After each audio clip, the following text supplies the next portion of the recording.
बच गए वो सारे शहर से ये पूछ रहे हैं साढ़े बेड़ा हुआ बचिए सारे।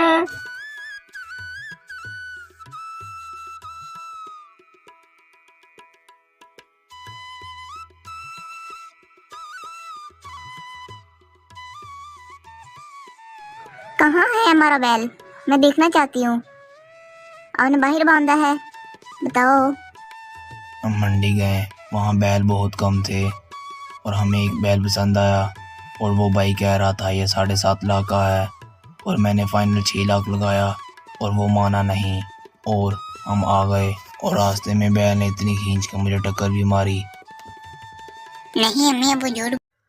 हमारे चैनल को देखने के लिए लाइक करें, शेयर करें, सब्सक्राइब करें और बेल आइकन के बटन पर ज़रूर क्लिक करें ताकि हमारी नई अपडेट आप तक पहुंच सके। शुक्रिया।